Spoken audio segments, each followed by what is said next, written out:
we're in. And welcome back to the South Point Arena here in Las Vegas for Game 4 of 5 today at the D3 Hoops Classic. And this is one that's been worth the wait as two top 25 teams battle it out here in the late December winter days as Ramapo, the 6th ranked team in the country, takes on the 14th ranked Battling Bishops of Ohio Wesleyan. Ira Thor, joined by Pat Coleman, two men with not much of a voice, but we're going to make it through and enjoy what really is a game that, Pat, I think a lot of fans are kind of see how Ramapo can test itself against a national ranked team from the Midwest. One of the things that I always like about this tournament, is, and especially because Ramapo is always here, Ira, is it's often for them a contrast in styles. Ramapo sees their type of basketball a lot on the East Coast, in the NJAC, in the CUNYAC, and other teams that they play. But they come to games like these, if we match them up against Stevens Point, or if we match them up like today against Ohio Wesleyan, they're going to see someone that's going to give them a different kind of test. And we always like to say, and like to believe that that's something that benefits a team if they get into the NCAA tournament. Ramapo coming in at 9-1. Meanwhile, Ohio Wesleyan, the Battling Bishops, 8-1. No slouches themselves, maybe not getting the credit they deserve early on this year, but they have a lot of size, and they are an experienced program. Well, I mean, Ohio Wesleyan has been on the national scene now for several years under Coach Mike DeWitt. DeWitt played on their national championship team in 1988, and then the Battling Bishops just kind of went away for a long time. But now over the course of the last several years, and especially with Nate Axelrod, the former D3Hoops.com Rookie of the Year, now a senior, there's high expectations still for the Battling Bishops. Well, they have high expectations. Ramapo, meanwhile, the defending NJAC champion, starting a 5-man senior class today. Let's take a look at our starting lineups. First for the Battling Bishops, there you see the starting 5. Nate Axelrod, as Pat mentioned, the 5'7 senior guard out of Dublin, Ohio. Seth Clark, a 6'3 senior out of Lewis Center, Ohio. Will Orr, he's a 6'1 senior out of Johnstown, Ohio. Grant Gossard, 6'8 sophomore out of Westerville, Ohio. And Derek Weish, a 6'3 sophomore out of Lewis Center, Ohio. Now we take a look at the lineup here for the NJAC defending champion, not the Augies. We're getting there. Hey, it's only game 4. We got 11 to go after that. But it's the Ramapo Roadrunners coming in at 9-1. Preseason All-American and reigning NJAC Player of the Year, Thomas Bonnicum, 6'6 senior out of Fanwood, New Jersey. Josh Ford, a 6-foot senior guard out of Fort Lee, New Jersey. James Long, a 6-foot senior out of Cliffwood, New Jersey. Chris Mosley, a 6'6 senior out of my hometown of Fair Lawn, New Jersey. And Nick Stanek, a 6'5 senior out of Royersford, Pennsylvania. So a 5-man senior class gives Coach Chuck McBreen a lot of experience to count on. Yeah, we'll worry about those graphics and other things later. But Dave McHugh doing our production this evening, at least for a couple of moments. And I see you have even less voice than I do. I thought I had no voice. This is gonna be a lot of fun. Well, you and I both coming off being sick. I think we're both still sick. Yeah. Some know that I actually just did the cross-country thing. I was announcing the Pinstripe Bowl last night in the Bronx. Hopped on a 6 a.m. flight to be with you guys in Vegas, and pleased to be here. Well, we're glad to have you, man. It is this is an event that is really a marathon. When you mentioned that it was game 4 of 5, it's really game 4 of 15. That's always how I feel about it. But even though the previous game kind of bled over a little bit, and we're getting this one started about 15 minutes late, we're still in pretty good shape, and we're excited for this game. It is not often that we've had a field where we have so many top 25 matchups, but we'll have one of them here tonight, and this will be a good one. We talked about the contrast of styles, and that's what I'm looking to see here. Now, the only game that we didn't get this week that I would have liked to have seen would have been Ramapo and Whitman, but you can't get everything. Sometimes you got to wait to March to get those kind of matchups. There'll be Ramapo controlling first, and James Long initially has it. Bonnicum, you see number 3. He's still the go-to player in this team. His numbers are down this year, but still is a force to be reckoned with for the Roadrunners. Bonnicum drives. That one is over the cylinder, but he gets his own rebound, and the second chance is a swish. We talk often about teams coming into this building and struggling with shooting lines right away. frankly, Ramapo should be really familiar with this gymnasium. They play here now every year, basically. Impressed that Coach McGreen has pretty much come back to this tournament literally every year, and he says he loves it. He loves the fact that it presents the opportunity to see teams that he's not going to get to see on the East Coast. And of course, easy for me to say, Coach McGreen and I know each other very well, as both of us work in the NJAC, him at Ramapo, myself at NJCU, so him and I have been friends for, 20 years. And Mike DeWitt on the opposite side, we talked about him having been a player on their national championship team back in 1988. This will be a very, not only a contrast in styles on the floor, but contrast in styles in the coaching box as well. Chuck McBreen is a very fiery guy. You can hear him. If we're not talking and you hear somebody shouting in the background, that's basically going to be him. And Mike is, very mild-mannered guy. He gets his point across in a different way. But the thing I like about Chuck McBreen here, as there's a foul on Ohio Wesleyan, the thing I like about Chuck McBreen is he's not yelling at the officials. He's primarily yelling at his own team. And that's coaching his team, yelling when necessary, but coaching his team up. And that's the most important thing in my mind. And that's the maturity of a coach, because 10, 15 years ago, he probably would have been yelling at the officials, as a lot of younger coaches do. Is the way, yes. In and out on the free throw attempt here by Ford. This whole possession, by the way, was set up on the other end by athletic block by Chris Mosley. Yeah, one of those senior starters, a lot of experience, and it's something that sometimes they don't always have here in this event, because sometimes you're bringing in kids at the semester and expecting them to compete right away. Mosley again with his length. He helped break that up. Now Bonnicum, Stetnick for three, got it. And Ramapo out to a quick 6-0 lead. Ramapo 9-1. They got upset in the first game of the year, losing to Randolph-Macon 79-61, but since then they've been on a roll. They've won 9 in a row. And Mosley with the rebound after the missed three by the Battling Bishops. And a lot of the scores have not been close. Ohio Wesleyan's going to have to take a little time here to figure out how to score, how to get some points on offense. I think they're struggling a little bit because they lack a little bit of size in the guard play. Axelrod's just 5'7". Everybody for Ohio Wesleyan or for Ramapo is much bigger than he. Obviously, he's accustomed to that, but it's a challenge. Mosley for three. That's no good. It is last touch by the Roadrunners, so the Battling Bishop ball. No, or are they going to reverse that? Kind of a low percentage shot there in the corner. It is Ohio Wesleyan ball. Now, Ohio Wesleyan's won their last four, and they've had some good results mixed in there. They beat DePaul handily, beat Wabash, and their wins over Oberlin and Kenyon, and they're now playing their first game in about 12 days. And on the other hand, Ramapo played back on the 21st or so. They're maybe a little more game ready. And a three-point attempt is good.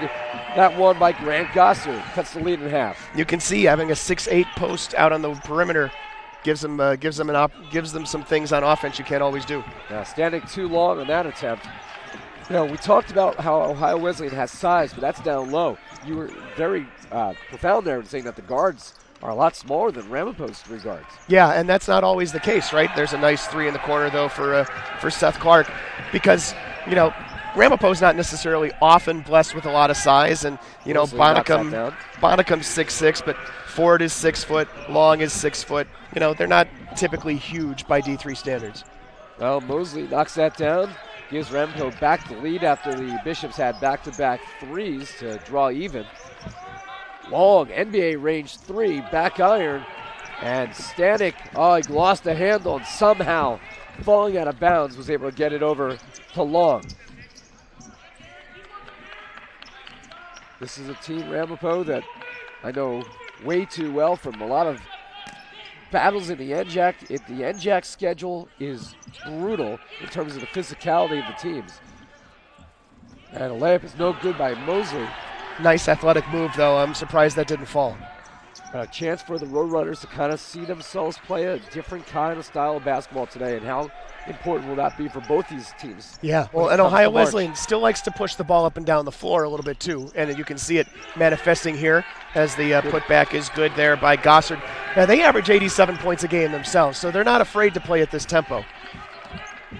Yeah, Gossard with good positioning there to box it out and tie this one up 8-8. We've played just over 4 minutes.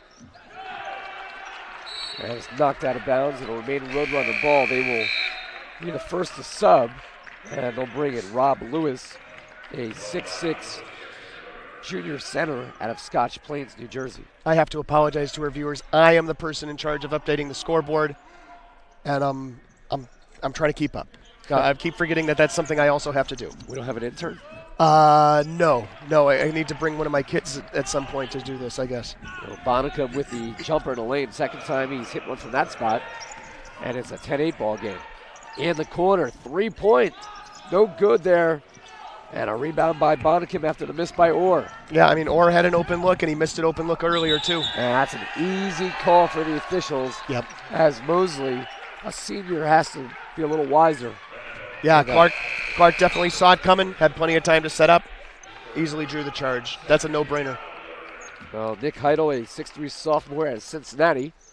He will check in here for the Bishops. Game 4 of 5.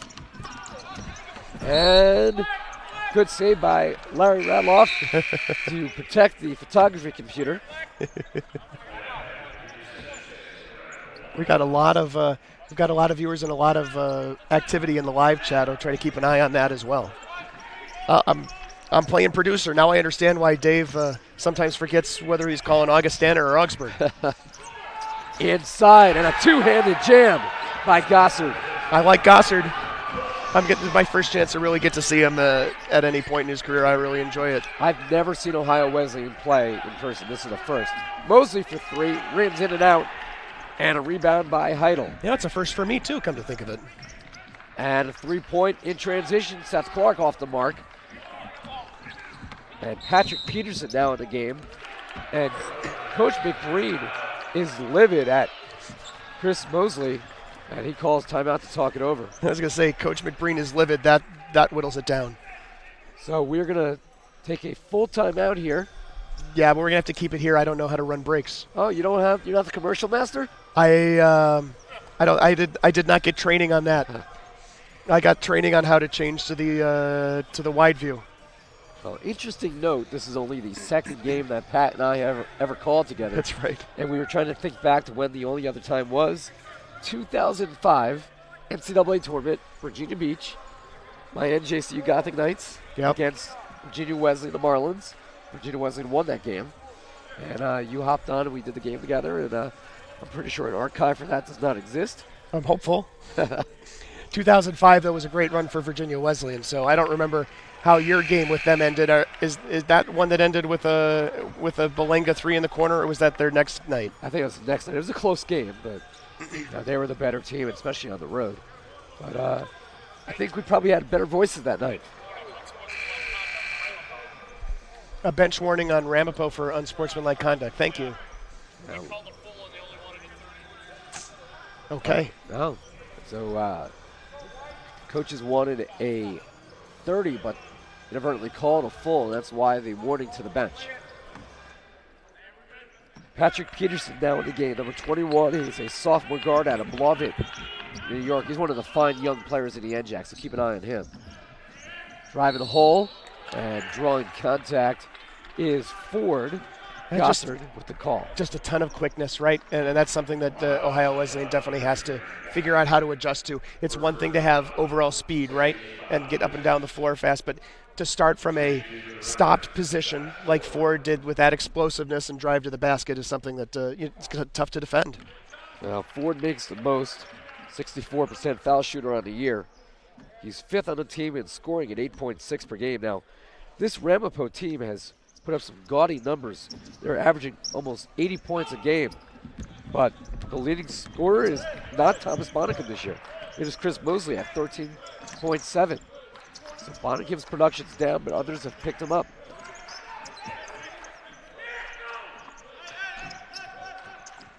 There's the Axelrod. I mean, it's just trying to do whatever he can to get the ball to the hole. And he is impressive weaving through traffic there. Yeah, averaging 20.2 points a game, 39% from downtown, 84% from the line. Also the team's leader in assists at over 7 a game, but, they have not lived and died. They've mostly lived with the ball in his hands and lived well.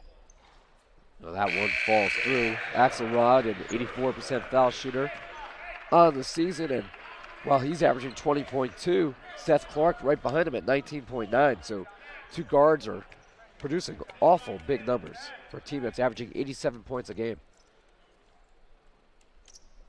And that one is good as well. So Ohio Wesleyan leads for the first time. It is 12-11. Well, it's good. The scoreboard on the screen agrees with you. Yeah, great producer / color analyst in Pat Coleman.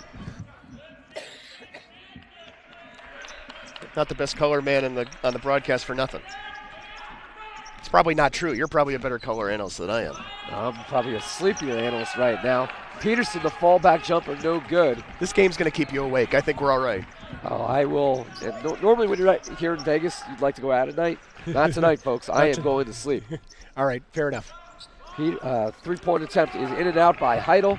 Rebound here by Peterson. It's amazing how that was a great look when he started up, and then the defender for Ramapo with just so much speed getting right on him. Long two, that rims off the rim. And a rebound here by number 14, Chris Alaco, who just checked into the game for the Battling Bishops. Kicks it out to the corner. 3 points is good by Clark.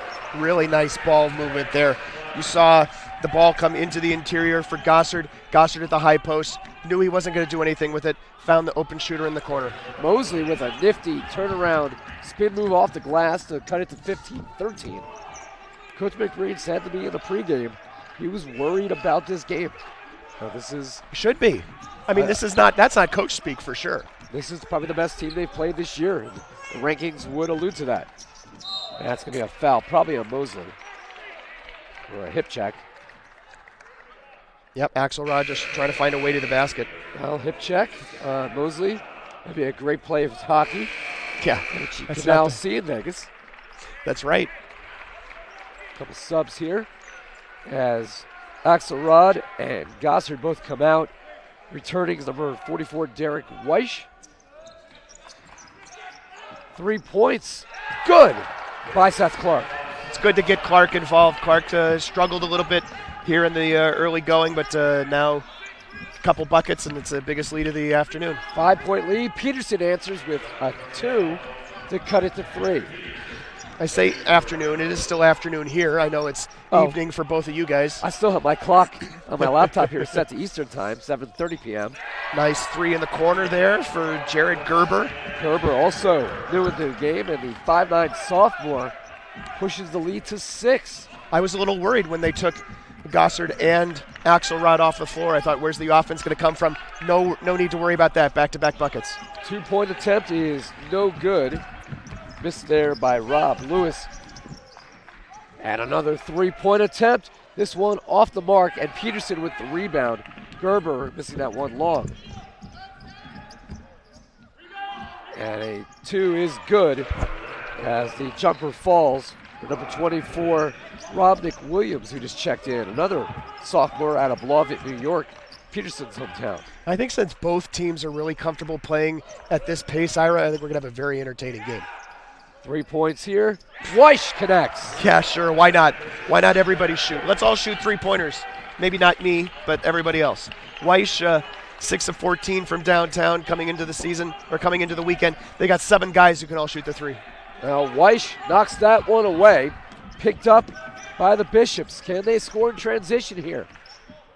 They've been living with the 3, and they've been connecting. For the year, they are a 36% three-point shooting team. And they're 5 of 12 here so far tonight. That's pretty awesome numbers. Here's a 3-point attempt. Good by Heidel. Yeah, I can say 10-point ball game. You got to know Chuck McBreen's looking for a timeout right now. And Ramapo down by 10. Pat, they will talk it over. This is something that Ramapo has not faced since the opening game of the year, where they ran into a hot shooting Randolph-Macon team.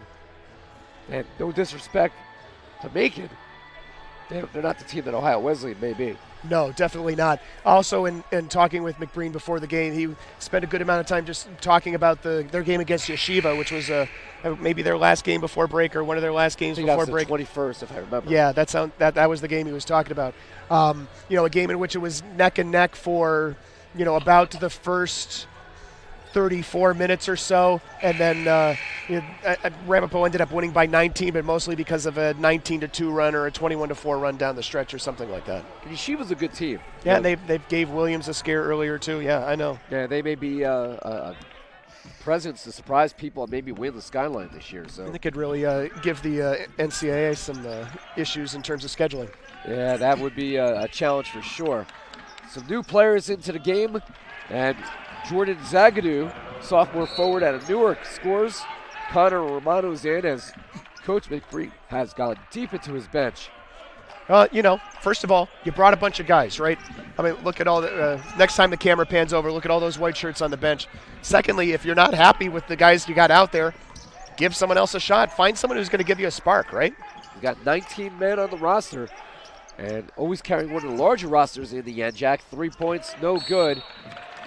And tipped out by Bonnicum, who was fouled.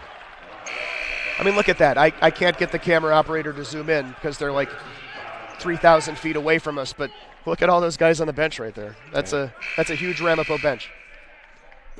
You didn't bring him here to not play him. No. I mean, maybe you did, but if you need them. Some guys will play more than others, and it's interesting because actually on my team this year, our second best scorer, National Player of the Week, was LeVron Green. Green was on the bench last year for Ramapo and didn't play very much after battling back from a bad knee injury. So Ramapo's always carried a very large roster, Pat. Sometimes it works in their favor, sometimes not as much because, guys do get frustrated, but if they're not playing, I think that's just natural if you're an athlete. Zagadou's going to go to the line here. He's a 59% foul shooter. And what is off the mark? Zagadou off the bench this year, 10 games, played in all 10. He has not started, averaging 6 points a game, but he's committed 19 turnovers in 96 minutes, and that's kind of been one of his Achilles heels. He's got all the makings of an excellent player. That is off the mark, but Zagadou, after missing 2, gets his own rebound, then loses a handle quickly down the court. The Bishops, very good apparently in transition, and with a small guard front, they are going to keep shooting threes. That one is off the mark by Alaka. Losing the handle was McWilliams. Off balance and a traveling violation on Matt Latka. Matt Latka is a new player in the game as well. We missed him before. He's a 6'4" sophomore out of very nice Franklin Lakes, New Jersey. 4th turnover on the afternoon for Ramapo. Just 1 turnover so far for Ohio Wesleyan. Almost number 2 right there. Yeah, as Romano tried to tip that away. I like Axelrod's handle, though. I mean, obviously, to succeed at this level as a point guard, you got to be able to do those sorts of things. But he plays at an elite level, and I'm just enjoying watching him handle the ball a little bit. Yeah. I've seen him play only on distributed video over the years, first time in person. And impressed with what he brings to the game. Close to a 5-second. They do get it in. And then a push off. Gets bailed out, yeah. Yeah, big time there. Zagadou commits the infraction. Yeah, I mean, Kiefer was basically the emergency valve anyway. You inbounded to him at about the 4.9 second mark. He was immediately double teamed and had nowhere to go, but Zagadou just got him out of trouble. Axelrod, one of the better guards in the country for a reason. Yeah, but Ramapo's doing a good job of not letting him have open space to shoot. And Peterson did a great job there of stepping into space, anticipating it. Peterson, when he wants to shoot, is dangerous. Misses that one and almost tipped into the basket by the battling Bishops. McWilliams with the rebound, and the Roadrunners will reset.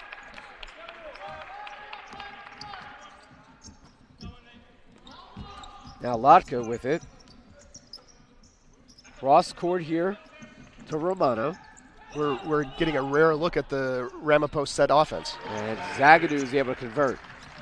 And that's something, Ramapo doesn't have to do very often to score in the half-court set, but good to establish right away and remind themselves how to do it. Now 3 points, good by Will Orr.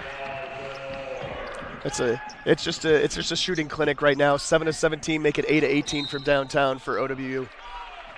And Axelrod a little frustrated. Correction, not Axelrod. That's Jarrett Gerber, frustrated with that call, and it'll send number 24 Rob McWilliams to the line for the first time.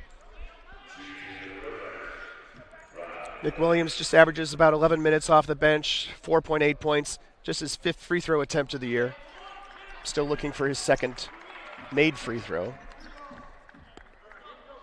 I'm going to let you guys do the math on that at home. After the next free throw, we'll see Mosley return. And that one is good. So Mosley comes back in after Rob McWilliams is able to convert. And it is a 30-22 game, surprising for some. And this is a chance for Ramapo to see, are they a top 5 team? Or is Ohio Wesleyan maybe underrated? And I'll say this, and I'm very honest with my rankings. I have not been voting for Ohio Wesleyan, and I think I'm wrong. Well, only through 13 minutes maybe, but it's there's a full 40-minute game to be played. A lot of games still being played, but Ohio Wesleyan's been that, for whatever reason, that one team I was keeping a wait-and-see attitude. And I knew I was going to get a chance to see them twice here in Las Vegas. You know, Ramapo has not done a great job defending them out on the perimeter. They've defended Axelrod pretty well. Axelrod has just basically not gotten a lot of looks, but everybody else is getting some looks out there. So that's something that Ramapo needs to adjust. They obviously have that team speed on defense, like I was talking about, but so that's the first half. In the second half, of course, Ohio Wesleyan's going to come and shoot in the other half of the gymnasium, and sometimes teams struggle moving from the good shooting backdrop to the poor shooting backdrop. So it'll be interesting to see how that goes too. Yeah, Dave was talking a lot about that in our previous game, and you guys have been here for all 8 years. My first appearance in this arena, so I was unaware as that three-pointer is knocked down by number 1 Connor Romano to make it a 5-point game. Yeah, tight game, and of course it also allows Ramapo to set up some defensive pressure. Well, that leaves wide open in the corner for Will Orr. The pressure is not enough to stop the Bishops from pushing the ball up court, and Orr knocks down yet another 3. Yeah, it was not a very aggressive press, that's for sure. Pretty easily broken. That was their 9th three-pointer in 19 tries. Just staggering numbers for the Bishops here in the first half. Those are full game numbers as Peterson converts. Seriously, if you shoot 9 threes for a game, you've had yourself a game. People are pretty happy, generally. If you're not Grinnell, you should be happy with that. Here's a 3 again. That's off the mark, but Axelrod with the rebound kicks it out here to Gerber, and they'll reset. Yeah. OWU's got to be... Wow. NBA range. That is over the backboard, dead ball. And it'll be Ramapo basketball, but I guess Axelrod has a green light to shoot from anywhere. Axelrod, that's only his 2nd field goal attempt of the afternoon. Like I said, they've done a good job locking down on him. I've seen Romano out there on him. They've just done a good job of not denying him the ball, obviously, because he's the point guard, but not giving him open lanes to shoot. And so in that case, it was 28 feet away, and not a great shot selection for a senior. Well, Stanek back in the game here for Ramapo. Also back in is James Long. And a rebound here for the Bishops. Yeah, the pressure has not been as strong coming up the court as I'm accustomed to seeing with this Roadrunner squad. Escaping the pressure is Gerber. Yeah, well, and again, you got to make some baskets to set up your pressure really well too. Well, Ohio Wesleyan has been making their baskets, and they have multiple players who've been hitting from 3, including Gerber from downtown. Craziness. It's just everybody's on fire here right now. 6 points on the night for Gerber. 9-point lead. They are 10 for 21 from 3-point range. Stanek in the lane, and that one is no good. Rebounded by Clark with 5 minutes remaining. And the Bishops up by 9. 3-pointer by Gerber, too long, but a rebound by the Bishops.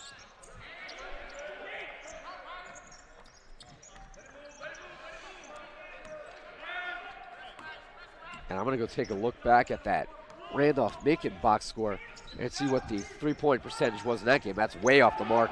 Seth Clark, a rare bad shot. Yeah, exactly. Not just a miss, but a bad miss.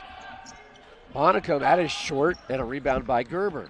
Bonnicum is not the same player he was a year ago. That's what it just looks physically like that as well. I don't know, it's hard to say what goes on in a player's head, but I look at him and I don't see the measure of confidence maybe that we saw in him last year. He's got to be hurt. And probably true. We don't know for a fact, but he's got to be hurt. And, again, I talked about the league, the NJAC. Every night, even the bottom teams will physically make you break down. Sure. And that is what's different between the NJAC and some of the other leagues. Now, the NJAC has not had the success in the last decade. In the first weekend of the NCAA tournament, it's kind of been the one slight on the league. But there's been some great basketball night in and night out for anybody who's seen it. It'll be 1-1 both ways. The next foul, both teams at 6 fouls. The fact that it's taken 15, almost 16 minutes to get to this point is quite surprising. Yeah, well, generally the officials here try to let teams play, and even if you're playing a pretty aggressive style, we're gonna move these games along. Well, that's a lot better pressure as they switch to a zone. Yep. Three-pointer here by Clark. That's long, and a rebound by Stanek. Ramapo will push immediately. Up the floor here is number 4, Josh Ford, who draws contact from Will Orr. Back on the other end to Clark. They did a good job crisscross passing, finding him open, right? But then it looks like Clark thought about dumping it off in the corner, made a half move to do that, and that pulled the defense away from him, but then he didn't come back with his feet underneath himself and reset and take a good look at the basket. First free throw attempt is good by Ford. We'll see number 31, Zagadou, back in, giving Stanek a break. In that Randolph-Macon game, Macon 11 of 30 from three-point range. They shot 49% for the game. They shot 52% in the first half when they led 43-27, which is really the only sizable deficit Ramapo has had all year. They lost that game by 18. They trailed that game at halftime by 16. Nice job by Mosley there at midcourt with deflecting the ball. And a steal here by James Long, and then almost taken back. What's the call? And it's going to be a foul on Ramapo. On Long. I actually thought that was one of those rare instances where they probably shouldn't have blown the whistle. There was the things that happened were enough away from the basketball that I thought they could have just let it play through. I mentioned to Dave in the first game, one of the things I really like about a tournament like this versus some of these other really good tournaments that are going on campus sites, you have that full sense of neutrality. True. And the officials are totally not. They totally don't care about any of these teams, right? They don't know where they come from. I had an official come up to me and ask, "Where's Trine from?" I'm like, does Angola, Indiana mean anything to you? It probably doesn't, right? Seth Clark scoring there. That's actually a nice recovery after Axelrod missed the front end. Did they say Trine correctly, or did they say Trine? Oh, they said Trine. It's not like Canes here. Trine is pretty easy to pronounce. That's a traveling violation. Listen, I've heard some teams said funny ways. Dave and I, a couple years ago, started working on a pronunciation chart for the NCAA selection shows, just to help out whoever's hosting in case they didn't know some of the teams. Yeah. Yeah. Buena Vista. You mentioned Kane. Your sinus. Kane. Yep. I don't know what's going on in my sinus right now. Your sinus. No, Oh. sinus, not your sinus. Oh, the Pennsylvania school. That's the one. 3 minutes to go. Driving to the basket, then kicking it out was Clark. Axelrod with it. 6 to shoot. 3 points by Clark. Wow. Man, that was a tough shot too. They've had some open looks. They've had some really open looks. That was not particularly open, especially with the shot clock at 5. I don't know if we have a record for three-pointers in a game, but Ohio Wesleyan is going to challenge that today. They have 11 already. And a turnover. I can find that for you. Wow. Clark somehow falling out of bounds is able to bounce that over to Axelrod. And then down low, Kicked it out. Three-pointer for the corner is good. Jeez. By Heidel. That's 12 for the Bishops. They lead by 15. Oh, my. That's craziness. You know, and that's something, too.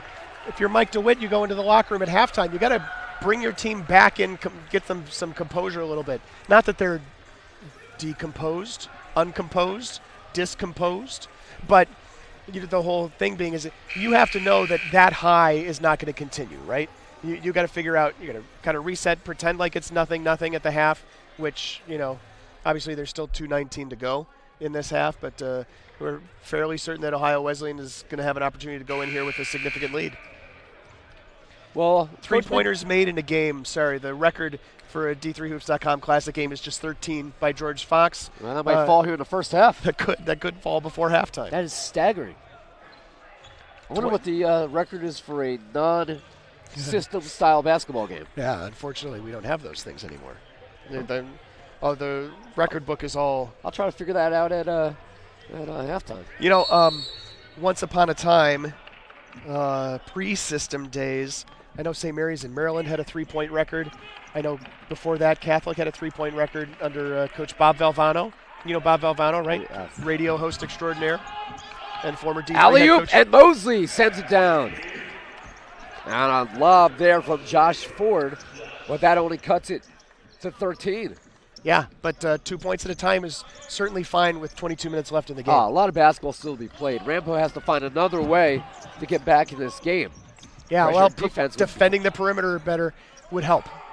But again, a lot of them have been really good, been really well defended, and just amazing shots by Ohio Wesleyan. Yeah. 12 three-pointers here in the early going. How many teams are able to hit shots like that with that level of consistency on this stage? No, I don't know. Clark tries to beat the buzzer, and a rebound tipped back by Gossard, and Axelrod nails the three. That is 13. That's the record here in the first half. Axelrod, 13th three-pointer of the game for Ohio Wesleyan, and with 21-24 to go in the game, has already tied the record for the D3Hoops.com Classic. There's a reason he's a first-team All-American, Dave says. Yeah, thanks, Captain Obvious. That's the reason. It's actually, well, we'll talk later. Well, Bonicum not looking like a preseason All-American the way he's been struggling of late. But Ramapo is able to draw the foul. They trail by 16 with 64 seconds to go in the first half. If you're Ramapo right now, down by 16, but an opportunity to cut into it here at the foul line, you know, you can't erase this entire deficit at once. What you want to do, ideally a coach I think would like to say, let's get it to under 10 before half. That's probably a stretch.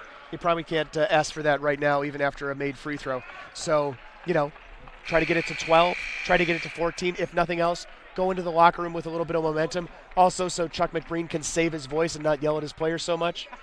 The thing you know, like we're not going to have a halftime show. You and I are going to be resting our voices. Chuck McBreen is not going to have that opportunity. Yeah, free throw is good by Ford. Staggering stat to point out right now. Ohio Wesleyan has taken 34 shots. Yeah. 30 are threes, 4 are twos. I mean, why bother? Until It's quite simple if you're the Roadrunners. Don't let them shoot threes.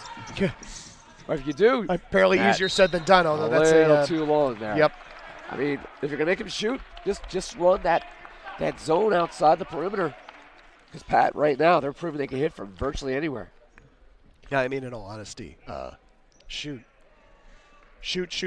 Ohio Wesleyan's, it's working for them. And, yeah. You know, I guess you could try to zone Ohio Wesleyan, but why would you do that? They're going to keep shooting. I don't know what else the answer is right now if you're the Roadrunners, but yeah, true. I will say this. Get to halftime alive. But Ohio Wesleyan is, as Bonicum's shot falls in the lane, that's been his shot that he lives by. The Bishops are 13 for 30 from three-point range in the first half. That was the same number that Macon was for the entire game. Yeah, heads up. Woo! Nice save Great right in front of us. there, and we got to keep the camera online. That makes the fans of the clock very happy. Too late to change cameras. Well, 3-second differential between the game clock and the shot clock. Axelrod, the All-American, with the ball in his hands. Who else would you want to have it? He drives, kicks it, and a block by Mosley. They thought that was the game clock. It was The shot clock. That was the shot clock. They're About probably going to reset 2.5 it. seconds.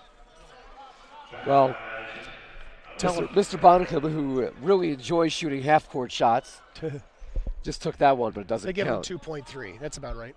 Take that. So only the fifth two that the Bishops have tried. Could make it under 10.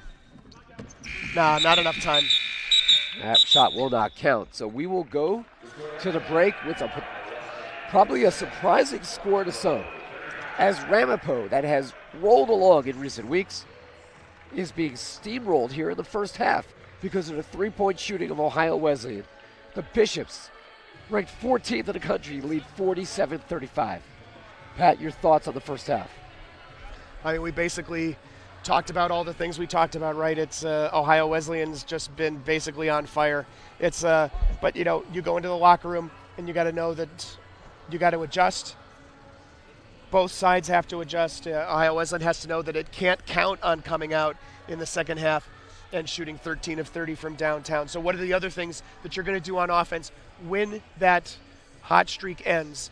What are you going to do on offense? And Ramapo on the other side is going to be like, how are we going to get them out of this? Because this is not working for us. This is really killing us right now if you're Ramapo. We'll see in the second half how the adjustments work for the Roadrunners. They have national title ambitions this year. So a big test to see how they can adjust. That is the end of the first half, 47-35.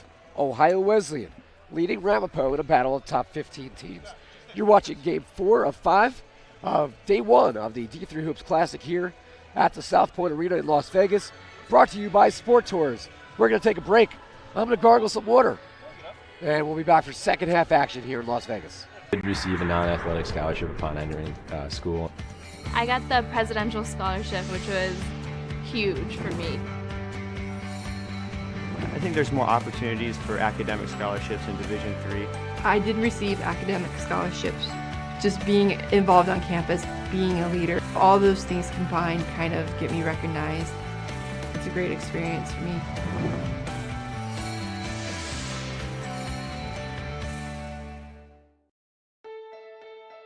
For the love of the game.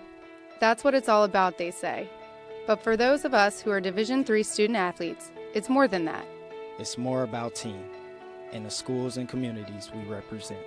And for the many of us blessed with the strength to compete in sport at the college level, we understand that with what we were given comes a special obligation. Our obligation to help those who have their own special needs and whose love for the game is no less intense.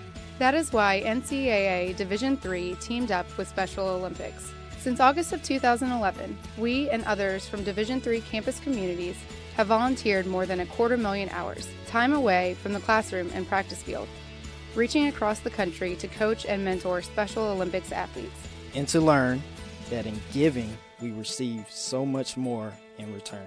Help us keep that dream alive. Be part of it. Get involved. You can make a difference. I'm a Division III student athlete, and I know how powerful words can be. The term gay doesn't mean stupid, lame, or less than. So I pledge to speak up if I hear the term gay used in a derogatory way or any other homophobic terms. If you can play in Division III. I'm a Division III student athlete, and my teammates unconditionally accepted me as part of their family. So now I pledge to do the same for others. If you can play in Division III. It's on us to stop sexual assault. In any way that we can. To get a friend home safe. To never blame the victim. It's on us. To stand up. To make our community safe for all. It's on us. It's on us to look out for each other at parties. It's on us. To be more than just a bystander. To step up and say something. It's on us, all of us. To stop sexual assault. Learn how and take the pledge at itsonus.org.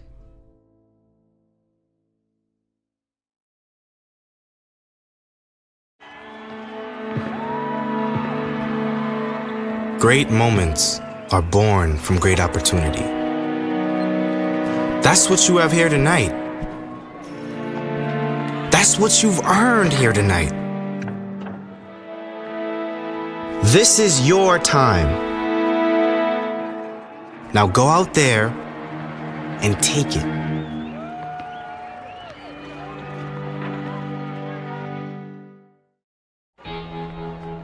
cheer for the stumbles, the he shoulda had that's, and the tears that linger. For in those moments, greatness lies. There, you will find the provoked, the determined, the unified. It's in those moments that champions are born. I used to never really talk. Ever. I was scared and shy.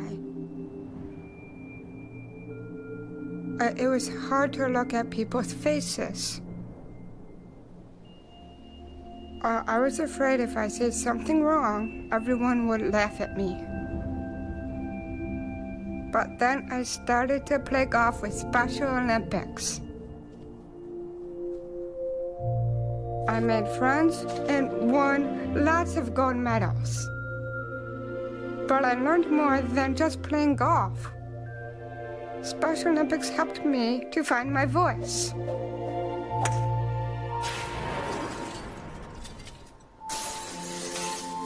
And now everyone else is speechless. Division III allows you to give yourself to other things. Having that free time allows me to pursue the things that I want to pursue. Division III athletics affords students the opportunity to, engage in the other interests in their campus and in their lives outside of that sport. It allows you to just be able to do everything you want to do. I wouldn't change it for the world.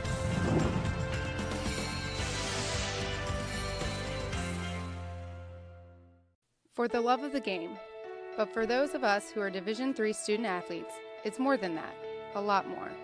Sure, the game is important, but as we work so hard to build both mind and body, it's more about team.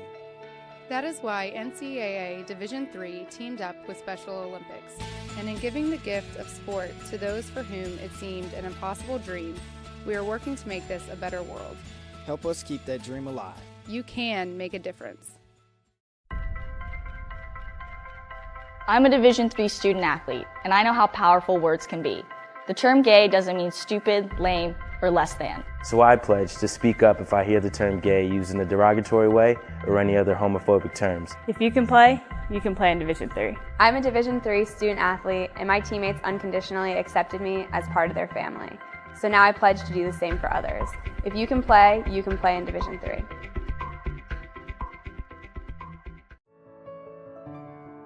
This is our It's On Us pledge. It's on us to make a personal commitment to help keep all people safe from sexual assault, regardless of race, gender, sexual orientation, or ability. Not to be bystanders to the problem, but to be leaders of the solution. We invite you to join us in this campaign by informing your campuses about the It's On Us mission.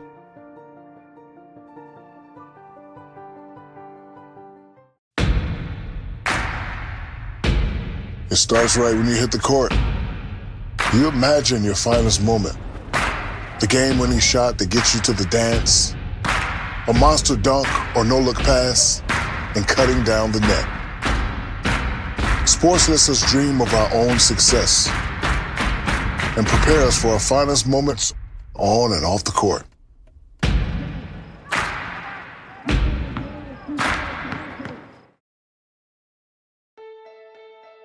For the love of the game. That's what it's all about, they say. But for those of us who are Division III student athletes, it's more than that. It's more about team and the schools and communities we represent. And for the many of us blessed with the strength to compete in sport at the college level, we understand that with what we were given comes a special obligation. Our obligation to help those who have their own special needs and whose love for the game is no less intense. That is why NCAA Division III teamed up with Special Olympics. Since August of 2011, we and others from Division III campus communities have volunteered more than 250,000 hours, time away from the classroom and practice field, reaching across the country to coach and mentor Special Olympics athletes. And to learn that in giving, we receive so much more in return. Help us keep that dream alive. Be part of it. Get involved You can make a difference. We are calling you, all of you. We are calling all Division III schools to join our cause. It's on us to start the change. It's on us to be the change. It's on us. It's on Division III. It's on all of us to stop sexual assault.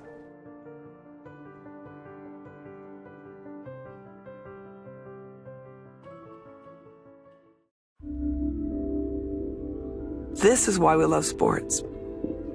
It's in the way they play, free from the pressures and all the money talk. Playing for simply the love of the game, where everyone has a shot at their definition of success on and off the field. This is what we love about sports, and what we can still love about college sports.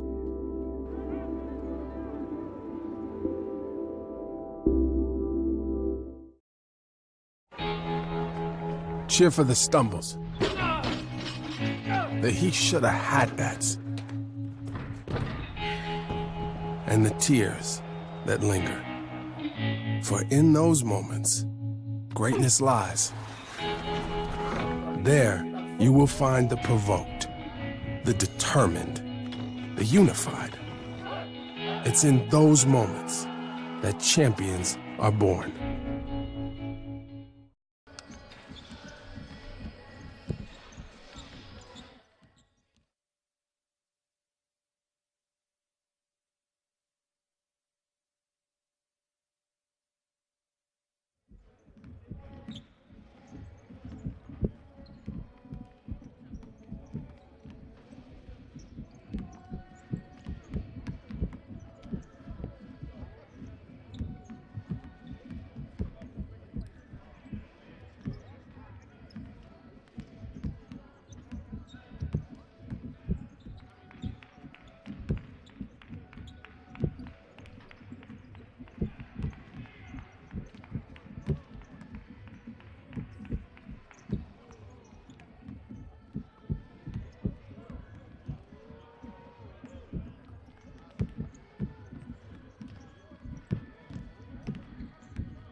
Back out here at the half in Las Vegas, Nevada, the South Point Arena is home to the D3Hoops.com Classic for the 8th consecutive year, and we've had an impressive first half if you like three-point shooting, or if you like Ohio Wesleyan. The 14th-ranked Battling Bishops lead the 6th-ranked Roadrunners of Ramapo by a score of 47-35. I'm Pat Coleman. Ira Thor will join us in just a minute, but I will run down the halftime stats. First, for the Roadrunners, they were led by Thomas Bonnicum, 3 for 5 from the floor for 6 points. Josh Ford, 6 points, all of them from the foul line, 6 for 8.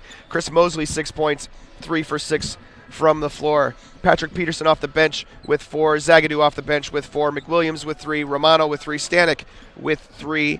And then Long, Lewis, Newell, and Latka all played but did not score for the total of 35 points.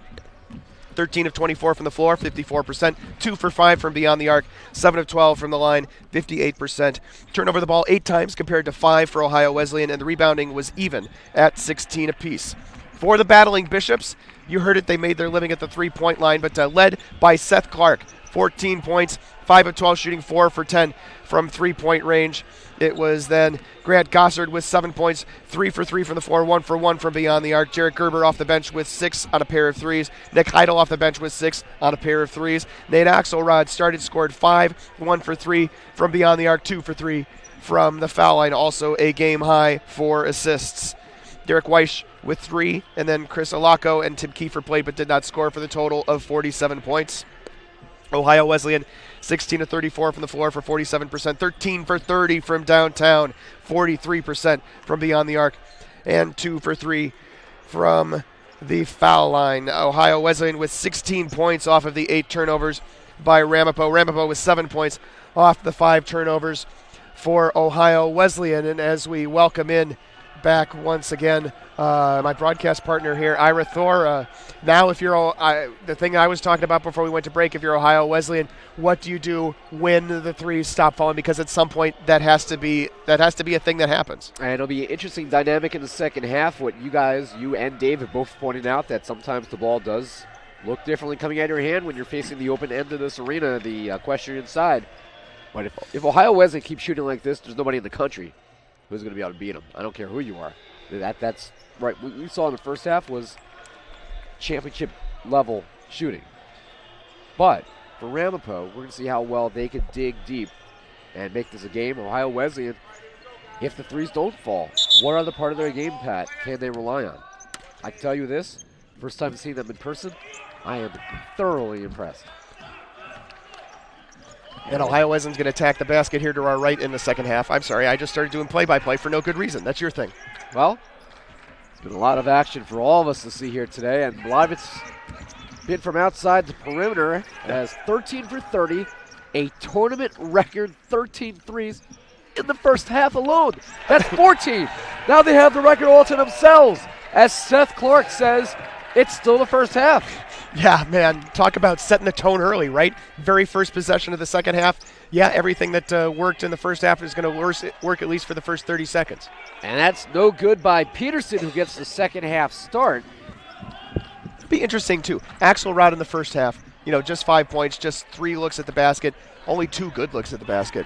Be interesting to see what he does here. Again! Number 15. And Seth Clark makes it 53-35. This is unbelievable. This is crazy. And Mosley with the jumper. Ramapo is a good team. Borderline great team. But yeah. They've never been tested like that this year. No, and this is a... And maybe, quite frankly, throughout this senior class's entire tenure. Not like this. Well, and remember how the season ended for Ohio Wesleyan last year, right? Disappointingly. This is a continued... Probably true for both teams, quite frankly. Ramapo lost at home to Keene State, which made a nice little run in the tournament. That was last year? It all blends together. Same here. Tell me about it. Bonicum dove on the floor to try to break that up. That three-pointer is off the mark, but a push-off on Ramapo, and the entire Battling Bishop bench standing and applauding.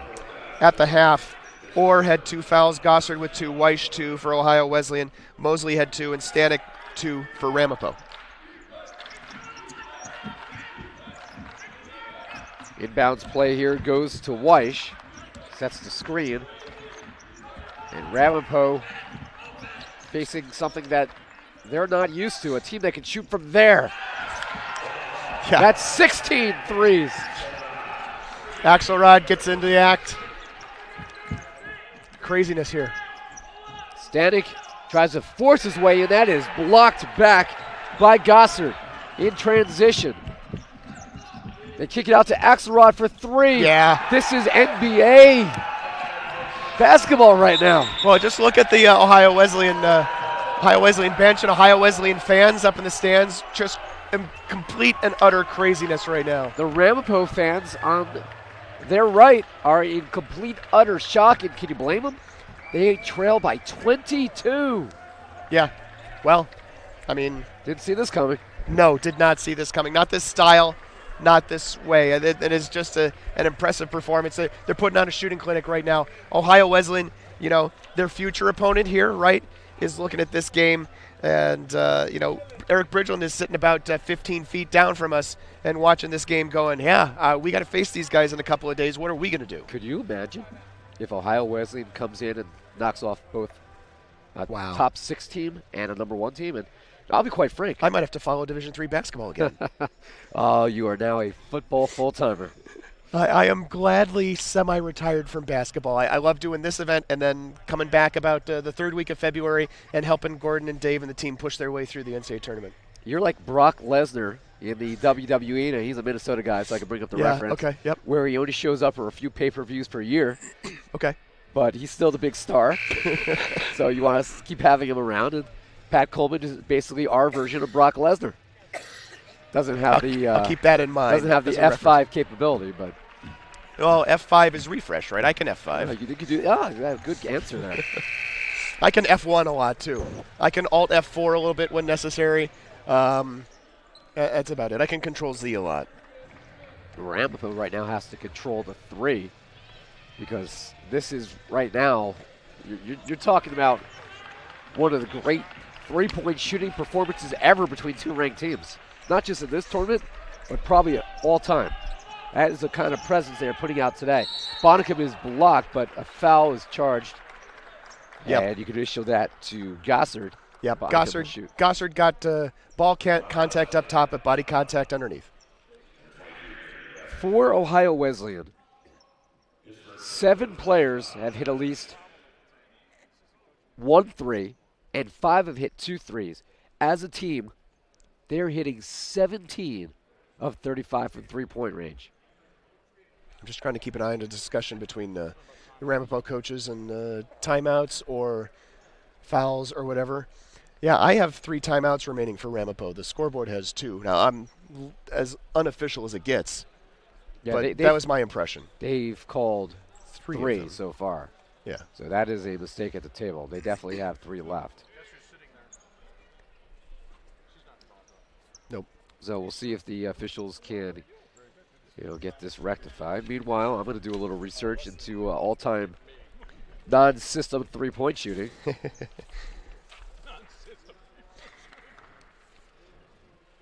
Yep. Intel from the huddle. Thanks, Larry Redloff. Ohio Wesleyan huddle. It's a great start. We've got 18 minutes left. We can't rest. Yep. Ramapo huddle. We haven't proven anything. We need to go out and play to our ability. That's true. And even if, 22 points is not unovercomable, we'll make that a word. Word of the day. Not unovercomable. So, but if nothing else, that's another goal that Ramapo really could aim for here as well, is, get back to playing Ramapo basketball a little bit. Bonnicum hits 1 of 2, or 2 of 2, I should say, for the line, so that makes it a 20-point game. That's crazy.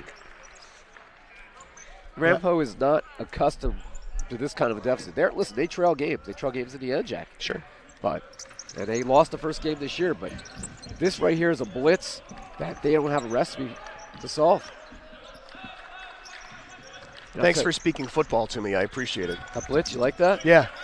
I could throw some soccer terminology in. Well, I did spend 6 games with this boy to your right here, Dave McHugh. Well, and I know you came from a football game to go here, and you're going to a football game after this, so I appreciate that. That is true, as that rebound is saved over. Yeah, nice job by Axelrod saving it, but unfortunately right into the hands of Lewis for Ramapo. Now Stanek to the hole. He misses, but he'll draw the contact. And he will shoot 2. But what you're seeing is a little bit Ramapo being Ramapo, right? They're not letting the situation get to them. They're getting back to a little bit of Ramapo basketball, which I know you know a lot more about Ramapo basketball than I do. But I at least get to see them 2 games a year every year. Yeah, that's actually really a good point by you, because they don't really worry about what the other team is doing. That's how they bounce back.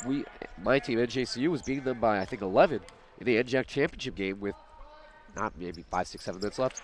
And they were able to keep their composure and ended up winning the game on that half-court buzzer beater by Bonnicum. So they play their game. That's what this team does. However, Ohio Wesleyan, another 3, this time by Heidel. A nice feed. 18th. Nice feed by Axelrod, too. It gets the ball near midcourt, sprints into the front court, maintains the break after a made free throw. Stanek trying to draw contact, but he does get the 2. Trade 3 for 2s for a little while. That's not the direction you want to go, though, if you're Ramapo. You're trading the wrong 3 for the wrong 2. Again, this time in and out. Last touch by the Bishop, so it'll be Ramapo ball. And I'm going to see if I can get in contact with Ohio Wesleyan's fine SID, Mark Beckenbach, and see if we can figure out their get some record book information. Yeah. This is unprecedented now. It's been an impressive performance for sure. Rebound, strong rebound by Weish, and he draws the foul. And you can sense some frustration from Ramapo. Well, there's a lot to be frustrated about. Things are not working, right? Some things are working and they're not having success. And we talked about, not all of those 12 or 13 first-half three-pointers were uncontested. They had some really good shots against some pretty good defense. So they have been living by the three, and that has been the secret to their success today. A 19-point lead. Still plenty of time to go. 16 minutes. Ira Thor, Pat Coleman with you live from the South Point Arena in Las Vegas. Three-point attempt here is good. Well, what else would it be? I mean, there's nothing else to say at this point, right? That's 19. If the three-pointer goes up, it's almost like it's an upset if it doesn't go down. Bonnicum, one-handed spin move, no good. Rebound is Weish. You know how I talked about how it might be tougher for them to shoot in the second half? They're 5 of 7 from downtown in the second half here. 6 of 8. Is that, 19 threes now? That's 19 threes, my man. Dave McHugh is choking on his cheeseburger. And that's not a euphemism. He's literally... He literally is choking. Somebody get the man the Heimlich. Oh, no, not just slap him on the back? No. Okay. That was pretty violent. Well, he's a big guy, you know. Got to save his life. Got it, exactly. Got to break a few eggs sometimes to make an omelet, right? Oh, yeah. So the foul will send Josh Ford to the line. Dave really is okay. Yeah, he's fine. Ramapo, however, was trailing by 25 prior to that. Makes it difficult. Difficult to come back from that. They make 1 of 2. By the way, you impressed with my William Patterson math skills? Yeah. I did that without even thinking about it. Hey, that's good, man. State school, it's good. Yeah. Work at 1, went to 1. The only number I need to know is 76-62. Was that the score in the 2001 National Final? That happened to be the score of the 2001 National Final, my good man. That shot is no good. A rare 2 attempt by Axelrod. Meanwhile, down court. And, of course, Pat's talking about Catholics' win over William Patterson. Our alma maters played each other in the 2001 title game. That's what I'm referencing. Hey, I got 25 minutes into the game before it came up. We should point out that I've known Pat since, he started the site in 97 when I was a junior. I was a junior at William Patterson. Yeah, I was 25 years old myself. Yeah, a couple years older than me. Not a lot. And we got to know each other through the message board, and sure enough, graduated. I got into the business, and heck, I've been voting in a poll now for ever 15 years, I think. All right. Bonnicum knocks that down. That makes it a 68-46 contest. We won't use the scorers table cam too much, but I just thought I would put us on camera for a second. Hey, look, they can also shoot 2s. I mean, whatever works, and right now everything is working for Ohio Wesleyan. That was a nice little finger roll by Heidel. Yeah. Then Ramapo misses inside. I don't know how that shot didn't fall for Mosley. Wow. And Ohio Wesleyan has a chance not just to make a statement today, they have a chance to blow out a potential top 5 ranked team. Wow. Again, I've been voting Ramapo in the top 5 since day 1. Ohio Wesleyan has other thoughts. I am going to have to blow up my poll when I get back to Jersey. I can get you a pen and some paper if you want to get started. I might need. I know you've got a spreadsheet there, but it's been an impressive performance. I'm in awe of this, in all honesty. A couple subs for each team. Back in is Gossard for the Bishops. Meanwhile, it is McWilliams in for the Roadrunners, replacing their leading scorer, Mosley, who has not had a good game, nor has really anyone on the Roadrunner squad. And the Roadrunners are looking very vulnerable, something that they have not looked really throughout this year. Layup is no good. The follow is no good. Third opportunity after 2 misses by Lewis, and McWilliams answers. It makes it a 25-point deficit. Yeah, that's all. I thought this was going to be one of our good games. Yeah, so did I. That's what we get for hyping it. It's entertaining, though. It might not be a close game. This is one of those games where you're going to look back years later and go, if you don't remember the particulars, that wasn't a good game. Well, that was I don't know what that was. He was looking for maybe an alley-oop there to Bonica, but not even close. Easy pick by Seth Clark. Alley-oop. Alley-oop. Oh, I like that. I'm stealing that. Go for it. I said pick, so we use football terminology again. Or alley-oops. Oh, NBA range 3. That was no good. And a rebound by Peterson. Seth Clark is also 1 3-pointer away from the individual record for the D3Hoops.com Classic, held by Will Sanborn, who's a name I'm sure you're familiar with, a Ramapo guy from 2011, and he said that. Another great player. They've had a lot of just standout players in the last 15 or so years. You start with the Charles Ransoms and the Tennyson Whittians of the world to what they have now with Bonacombe, even though he is having a off year by his standards. But Coach McBreen has put together a very impressive program up in North Jersey, but they are getting absolutely a clinic today by Ohio Wesleyan. Bonacombe for 3, that is good. I wonder what the record is for most three-pointers combined by two teams. In this I don't tournament? think that's not something I have, I don't think. I got to do some research now. I got to go back through all of those box scores now. Most three-pointers combined by two teams. Can you look that up for me, Dave? It's not in the record book either. Where's Elias when we need him? We called Steve Hurt. He said, "Quit calling me." Three-pointer is good by Clark. That's the 7th three-pointer that ties the record for a three-point shooter in the D3 Hoops Classic. Bonacombe, his 3 is no good, but Clark just staggering. Craziness. Now 7 of 13 from downtown for Clark. Also 6 assists. And drawing the contact was Axelrod. He'll go to the line. Yeah, 76-51. I mean, at this point, we're going to be, in a few minutes, we're going to be to the point where we're talking about Ramapo. It's not how do you salvage this, it's how do you get out of this and recover and then come back and play your next game, right? You know, this is going to be a fairly demoralizing loss right now. And obviously, the caliber of opponent changes for the second game. So I think this will be in the back of their mind as much as they might want to try to block it out. You don't have a team shoot 22 three-pointers, and who knows how many more they're going to shoot here. We still have more than a quarter of the game left. Yeah. I mean, heck, Ohio Wesleyan could get to 30. Yeah, or it could be a 15-point game. Or, you know, things could change. They could go cold. Ramapo could play Ramapo for a while and could make a ball game of this by the end. This is a situation, though, where even if Ramapo plays at its best, you're still going to be in a situation where you have expended so much energy just to come back that you might not have enough energy to push it over the top. Peterson draws the foul, so he'll go to the line, but his team's staring at a 27-point deficit. It's just nuts. 228 people are watching this shooting clinic right now by Ohio Wesleyan.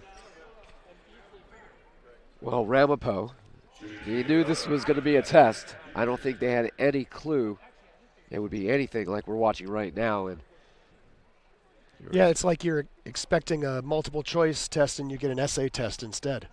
Looked like Clark may have actually got popped in the nose, and the athletic trainer is tending to him at the end of the Bishop bench.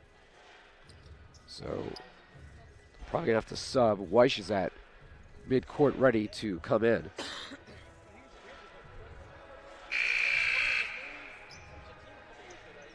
And that's what they do. And they also, they'll be taking Gossard out of the game. By the way. And also they'll be bringing in Nick Heidel to replace Clark. I don't know what the Ohio Wesleyan three-point record is, but the conference record for threes in a game is 25. All right. 25. Carry the one. They have 22 right now. So I think it's safe to say if they get past that mark, it'll be a single-game school record. One would assume so. I don't think there were a lot of threes shot before the advent of the North Coast Athletic Conference. So, as the North Coast has been around for a while, 20-plus years, since the 90s. And you know this history, obviously, a lot more than most of us out here, even those of us who've been around D3 over the years. But, I mean, this Ohio Wesleyan team right now that I, quite frankly, have been wrong about. This is they wanted to show you, Ira. Well, they are capable of beating anybody if they play like this. Quickly down court. Well, that's poor. The shot clock should reset when possession changes. Yeah, that was a pretty sure mistake at the scorer's table. So Ramapo can't even get a break from the shot clock right now. Connor Romano missed. It'll be Ramapo ball after the follow was negated by the horn going off. Yikes. We're doing it live. All right, so I've got Bishop records in front of me. Individual season, that's not helpful. I'm 95% of the way there. That is blocked. Good block there by Weish, who picks up the rebound on Peterson. Another player just hasn't had it today. And at this point, Ramapo just trying to get anything going. There we go. That is the record for three-pointers made for Ohio Wesleyan. It was 21. When was that set? That was set actually just last January 14th, this January, 21 of 47 against Allegheny. Well, after Ramapo blocks a three-point attempt, that's the first time we've seen a block three in this game. Down the court, you see McWilliams in transition. He had the block, and he got the bucket as well to make it a 24-point deficit. Oh, another three attempt. Oh, and that's good as well. Oh, another three. Now we're just like, oh yeah, whatever. What are you going to show us now? Start shooting some fours. Well, we've seen last year in the NJAC Championship, Bonnicum shot a four. There you go. The half-court shot. That is a foul on McWilliams. Don't blame Ramapo right now. Press, try anything you can. Because your team is trailing by 25. But there's still a lot of time left. Bonnicum's going to get a breather. Peterson's going to go to the bench as well. Listen, you never know sometimes. My Gothic Knights at JCU trailed Albertus on the road by 19 with 7 minutes left and came back and won that game. So that's why you keep playing until the final horn goes off. Yeah. Plus, Clark's not on the floor right now. There's an opportunity. 23 threes in this game. That's 24 as Axelrod connects. Axelrod has 4 of the threes.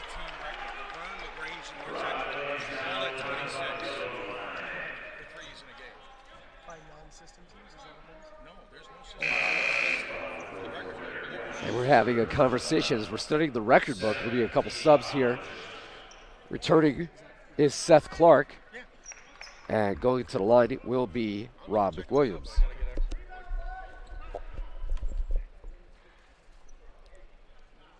Free throw is no good. Rebound by Weish. So the Roadrunners will press. Again, you never know. Yeah. How does Ohio Wesleyan deal with that pressure? Probably just shoot a couple threes. Makes sense. I mean, you got to get the ball into the front court, but they didn't have too much trouble doing it that time either.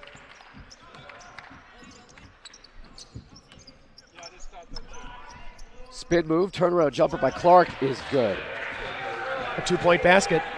What's that? They exist? That's the thing that's inside that red thing we kind of call an arc. Clark has 28. And the basket is good. This, I believe, by Zahir Newell. He's in the game for the first time for the Roadrunners.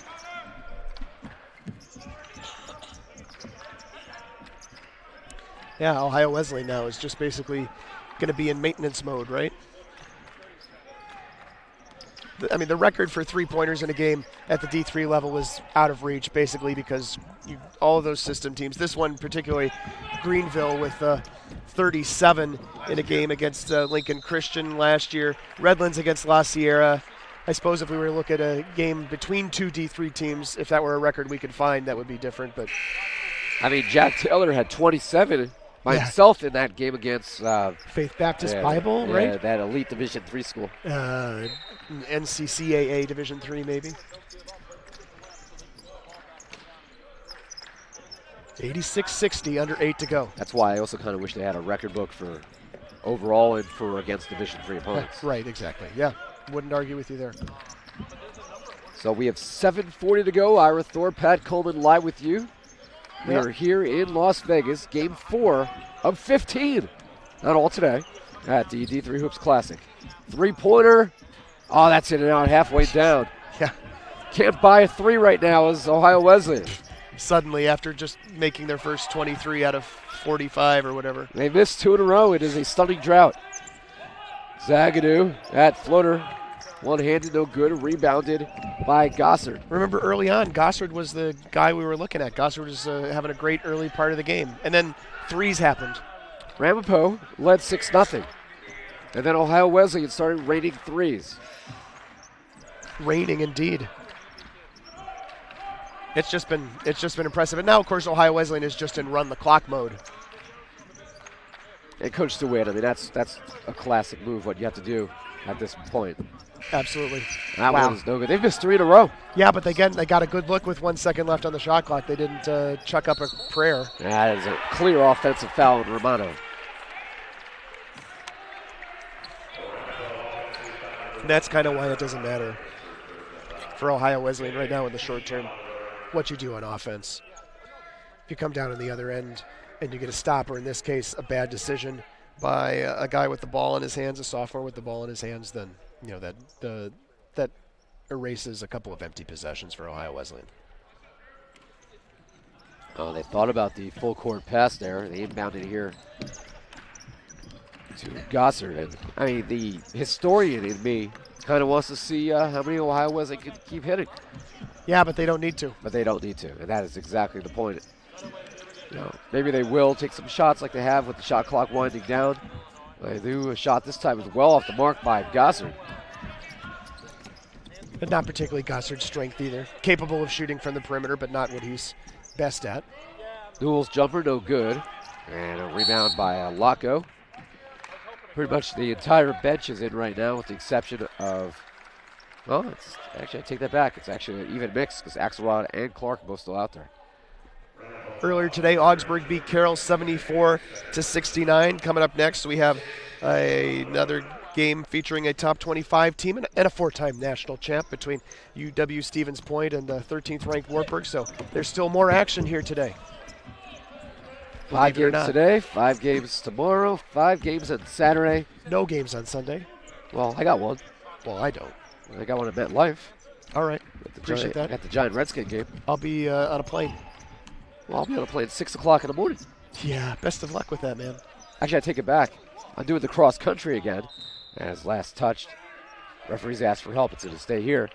So after the tournament ends, I'm taking an 11 o'clock flight back to Philly. Red eye, landing at 6. I will go home and shower. I mean, we don't care about that as much as we do about you showering today, but thanks. Clark, three-pointer as an air ball. Try to beat the shot clock. I'm going to ask Clark about his shoes at some point. Next time he walks past our mid-court camera. Let's see if you guys can get a better look at it. Those are pretty awesome. They're non-identical. It's got to be the shoes. Oh, layup is no good. Yeah. Missed attempt there by Rob Lewis, as pretty much Ramapo has its deep bench in right now. 5 minutes and change to go here in Vegas. Axelrod with the ball in his hands. He'll drive, and he hits the 2. Yep, been a little quiet on the offensive end, but Axelrod has plenty of ways to contribute. He doesn't have to be a 20-point-a-game scorer for them to win. No good by McWilliams. A rebound by Alaco. 4:46 to go.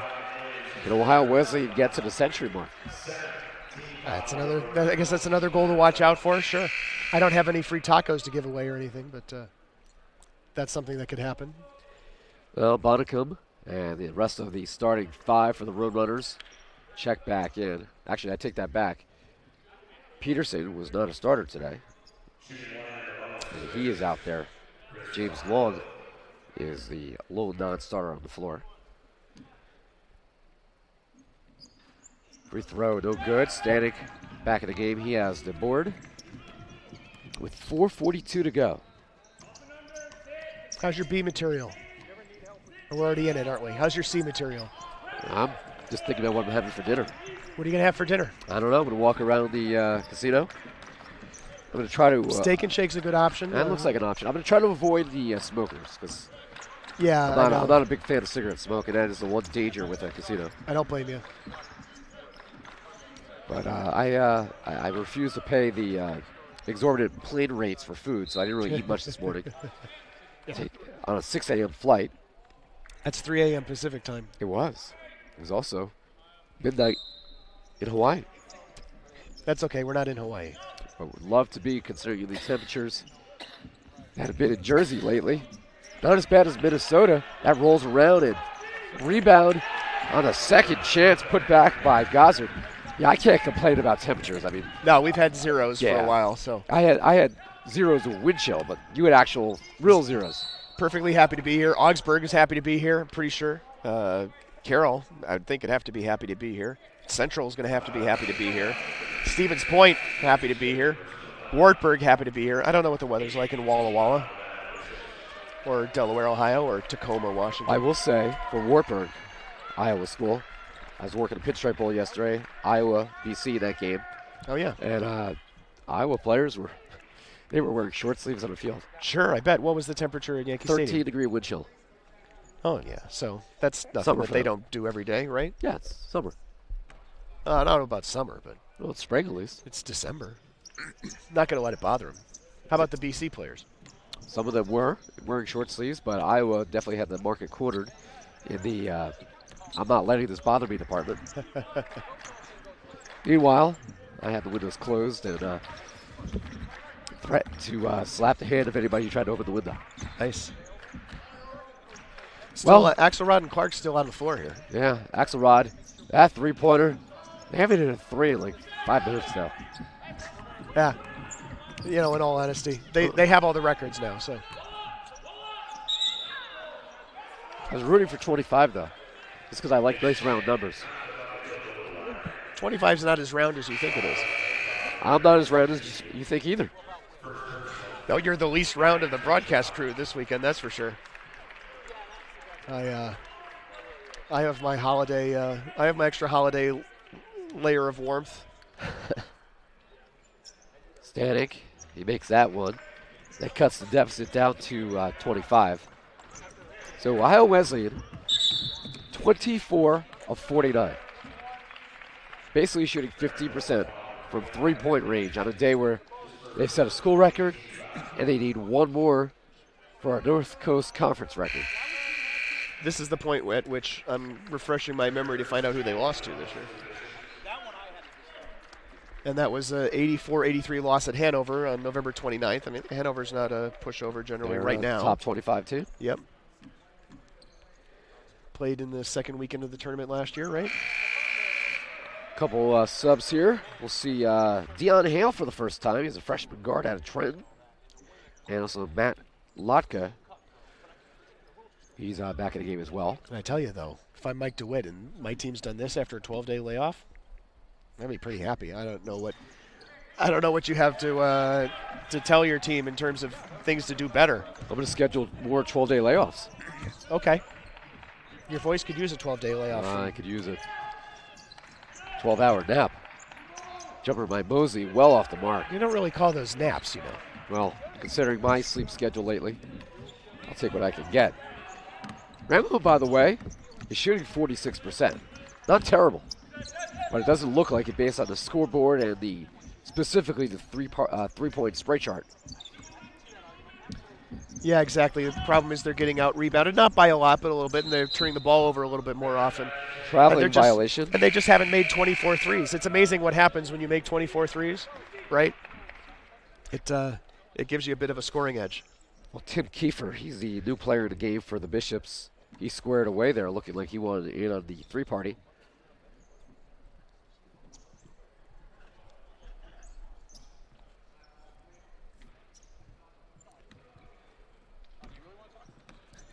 So on the turnover, Ramapo gets the ball back with 2:30 to go here in Vegas. Peterson for three. That's well off the mark. Rebounded here by Alaka.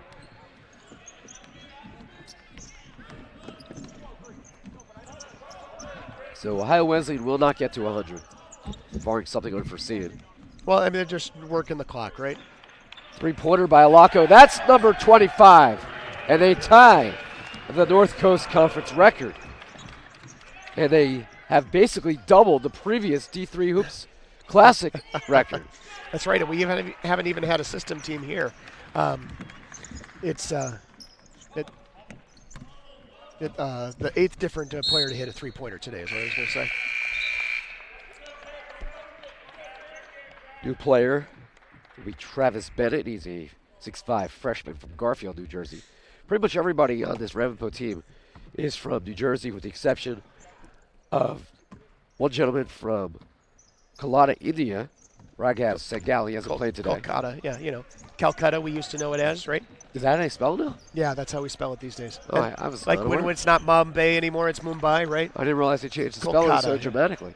That three-pointer's off the mark. Well, we'd stopped accepting the way the Brits spelled the cities in their colonies, I guess. So do you have to spell New Jersey differently?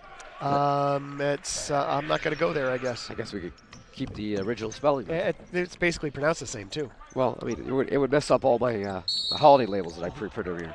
Well, if you just do N period, J period, it doesn't matter. Yeah, but I like to spell things out. Yeah. Well, that is a foul on the Roadrunners. And we'll see a sub here for Ohio Wesleyan as Adam O'Brien, a 6'7 senior. He's into the game for the first time. Also, Carter Kennard, another tall young man at 6'6", sophomore, out of Lewis Center, Ohio. Your voice has fought through this game tremendously, sir. And that was last touched by Ohio Wesleyan. And they will now officially clear the bench. Brady Roche, number 23. Dawson Tillman, number 24, among the players now on the floor, joining Jarrett Gerber. Correction, Gerber's out. Law Jones, number 10, is in, 6'2 senior. So everybody on this record-breaking day here for the Battling Bishops able to see the court. And get onto it and play. Sorry. Well, a little 39th minute humor. Hey, I used to be a copy editor. We're very literal. That was a turnaround, and basket is good by Lotka with a minute to go. I just wanted to make sure people knew that the benches have a view of the court. We try to give them good seats. Under a minute. Law thought about it. Wouldn't that be something if somebody comes in off the bench after being cold the whole game and hits another three? They're the one to break the all-time conference record? Here you go. That one won't do it. That's off the mark, but a rebound by Kennard. They do have to take one more shot. 6 seconds between the game and the shot clock. But a foul on the Roadrunners. And it'll send Kennard to the line. Ramapo has a relatively quick turnaround. They come back almost 20 hours from now. They play Central. Central out of Pella, Iowa, will be playing its first game in the tournament here tomorrow. That one is good. So Kennard gets in the box score, scoring-wise. And he makes both. So 97-69. I think that's the largest lead in the game now at 28. I don't think they've gotten to 30. I'm going to take your word for that. I'm not going to research that one right now. And after the turnover, Ohio Wesleyan with the ball. Last touch by correction by Ramapo. So Ohio Wesleyan will just have to inbound the ball, get it across midcourt, and run out what has been a record-breaking performance today for the Battling Bishops. And just impressive, really. Really on both ends of the floor, but of course especially on offense, where 97 points is hard to argue with. It's nothing to sneeze at. You don't get to 97 without doing a whole ton of things right. And most of them have come from three-point range, where Battling Bishops are 25 of 53 tonight. 13 in the first half, 12 in the second half. That ties the all-time North Coast Conference record. Yep, they set the individual three-point record or tied the individual three-point record. That free throw is good with 10 seconds to go. Set the school three-point record. It's been just an impressive performance. And Dave McHugh will be waiting after the handshakes to talk with Mike DeWitt, so we'll stick around for that as well. Ramapo dribbles out what has to be one of their most demoralizing losses in recent memory. The 6th-ranked Ramapo Roadrunners, no match for a record-breaking performance tonight, as 14th-ranked Ohio Wesleyan says we do belong. 25 threes, and they beat Ramapo by 29. 98-69 is your final. I feel like we've used all the superlatives that we can, in all honesty. 7 threes for Seth Clark, 5 for Nick Heidel off the bench, 4 for Axelrod, and a quiet 18 points, right? Nate Axelrod, a great player and a multiple-time All-American, a former D3 Hoops Rookie of the Year, but still a relatively quiet route to 18 points. And now Dave has Mike DeWitt. Thanks, guys. Mike DeWitt now joining me. Coach, that might have been the easiest game you've probably ever coached. All you had to tell the team was shoot. We shot the crap out of it for the entire game. Everything that got on the rim was going in. Our shooters made shots, and Nate Axelrod just does such a great job of finding guys. I know he probably didn't score a lot of points, but he found guys, and we made the next pass. We just played really, really well, and you need to against a team like Ramapo. I realize that's not the game you expected. What did you hope to accomplish against Ramapo, and what did you end up doing correct? Our keys were limiting turnovers and not getting killed on the rebounds, and I think we did both. And we did a good job. We thought if we could not turn it over against their pressure, we could get shots. Now, did I think we'd make nearly everything we threw up? No. But we got shots, and that's the way we play. I think at halftime, 30 of our 34 shots were three-point attempts. It's kind of who we are. That's what we're going to let our guys do, and we're going to let our guys take those shots, and we made them today. I know you well enough to know you probably found a few things you need to work on before the next game and keep them focused. What do you say to them here in the post? Say to them that Whitman's really good, and we've got a day to rest, thank goodness. And we've got some things to work on that we didn't do all that well today that Whitman's going to take advantage of if we're not getting better at it. I appreciate it. Good luck. And can you shoot that well? No. Guys, back to you.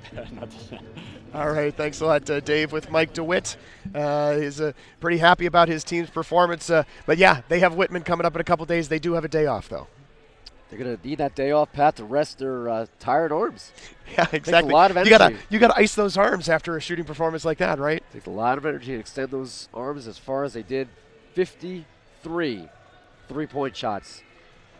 That's who we are, 25. Huh? He said that's who we are this year, but I still did not expect 53 out of 64 shots to be from outside the arc. Well, I think it's safe to say that it will be a very tall task for anybody for the next 8 years of this tournament to break that record today of 25 threes. So we're saying, Grinnell, you got to get here. Grinnell has to get here before. That's a three-point record you don't have. Yes. So 2025, we want to see the system that's right. in Vegas. Sure. It could come before then. So, but yes, they have a day off, and probably if this was a game to watch, now the game on Saturday becomes even more so. Yeah, absolutely. So they'll be taking on the number 1 team in the country in Whitman. Whitman coming up tomorrow will face UW Stevens Point in the interim, and our fifth game and final game of the day is between 13th ranked Wartburg and UW Stevens Point. So Ira, I really appreciate you giving us not quite the last of your voice maybe on these last 2 games. You got more? I got more, but we're gonna be in moderation. I'll give you the final stats. You can see them right now. I'll read the final stats. Ira, if you want to give your voice a break, I'm perfectly okay with that. Well, I appreciate calling what was an eye-opening game, and I now know, Pat, that I am going to have to blow up my top 25. If those of you who hear me do that sound effect, that's what I do with the sound effect. What? Why wouldn't we turn around the GoPro and put ourselves on camera for a while? You're a good-looking guy, and I'm not. I've still got hair. All right. All three of us still have hair, actually. It's pretty impressive. Exactly. It is good. I'm perfectly happy with that. So thanks a lot once again, Ira, and I'll take it from here with the final stats. All right. Final score. Ohio Wesleyan improves to 9-1. They defeated Ramapo by the score of 98-69. Ramapo falls to 9-2. And the Roadrunners were led by Thomas Bonnicum with 15 points, 5 of 10 from the floor, 1 for 3 from beyond the arc, 4 for 4 from the line. Nick Stanek added 10. He was 3 for 7 shooting, 1 for 3 from three-point range, and 3 for 3 from the charity stripe. Off the bench was Patrick Peterson with 9 on 4 of 10 shooting, also a team-high 8 rebounds. Rob McWilliams with 9. Chris Mosley started and scored 8. Josh Ford, 7. Zagadou with 4. Romano with 3. Lotka with 2. Newell with 2. And then Long, Bennett, Hale, Lewis. Bennett and Hale are 2 different people. Bennett, Hale, Lewis. and Waker all played but did not score for the total of 69. 25 of 55 from the floor. For Ramapo, that was 45.5%, 3 for 12 from downtown, 16 of 24 from the foul line. Turned the ball over 12 times compared to 8 for Ohio Wesleyan. And Ramapo was out-rebounded 37-32. Ohio Wesleyan was led by Seth Clark, 25 points on a D3Hoops.com Classic record, tying 7 3-pointers, 7 for 14 from beyond the arc, 9 of 17 total from the floor. And he also tied for the game high with 8 rebounds. He added 6 assists in his 32 minutes of play tonight. Nate Axelrod, the D3Hoops.com All-American, a quiet 18 points with a game high 7 assists, 5 of 10 shooting, 4 for 8 from beyond the arc, and 4 for 5 from the foul line. Nick Heidel off the bench with 5 3 balls en route to 17 points as well. And then it was Will Orr with 9, Grant Gossard also with 9, Gerber with 8, Alaco with 6, Weish with 3, also Canarid with 3, and then Jones, Resch, Tillman, Kiefer, O'Brien, and Hecker played but did not score for the total of 98 points. 32 of 64 from the floor at even 50%, 25 of 53 from beyond the arc for 47%, and 9 of 13 from the foul line, 69.2%. Ramapo did have an advantage in the paint, if that matters, 28 points to 10. Ohio Wesleyan, though, scored 17 points off of the 12 Ramapo turnovers, and Ramapo just 7 points off of the 8 turnovers by Ohio Wesleyan. And the rest of the stats are pretty much academic. Ohio Wesleyan led by as many as 30. Ramapo at one point, if you remember, a minute and 25 seconds into the game, they led by 6. And that was all she wrote. It was basically all Ohio Wesleyan from that point, and they pulled away to a 98-69 final. We're going to take a break, and in just about 15 minutes, we will be back out with the final game of the day from the D3Hoops.com Classic. So come back in a little bit to see UW Stevens Point against number 13 Wartburg. So if you're keeping track, that's a game that will tip off at about 10 minutes past the hour, 10 minutes past our scheduled time. So hang with us because it's a tournament and schedules are fluid. But again, the final score here from the D3Hoops.com Classic, Ohio Wesleyan 98-69, the final.